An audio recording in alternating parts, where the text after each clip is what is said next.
Telstra has weighed into the population debate that has been dominating the federal election campaign. A senior Telstra executive says that the IT industry is heavily dependent on skilled migration, and even on current levels there's still a shortfall of more than 10,000 workers. Francis Bell reports.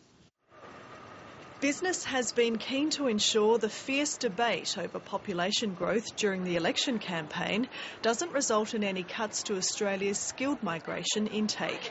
Telstra Director Dina Schiff says if it wasn't for skilled migrants, the already significant labour shortages in the information and communication technology industry would be even bigger. There's a shortage of ICT workers in Australia, estimated to be more than 10,000.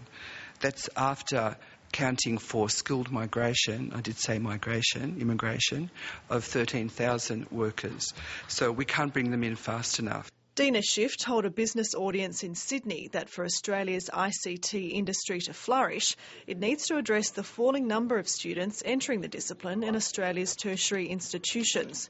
She says at the moment they make up only 5.3% of the student population.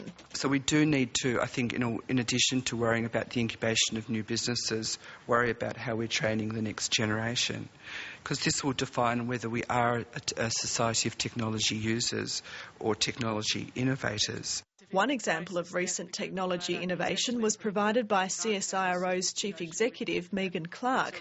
She says internet search engine data can now be used to predict hospital admissions in particular regions of Australia.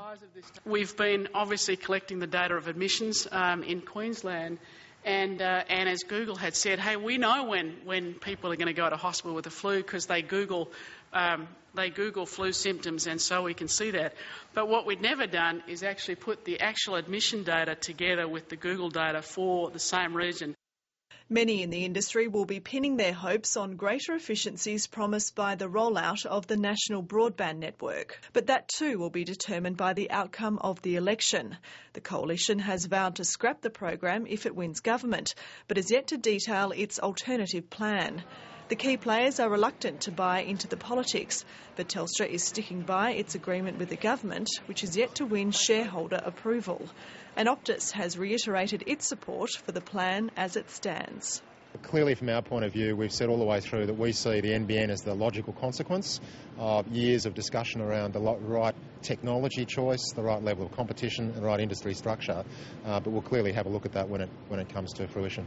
The industry will have to wait until August the 21st to learn if it's status quo for the NBN or a new direction altogether.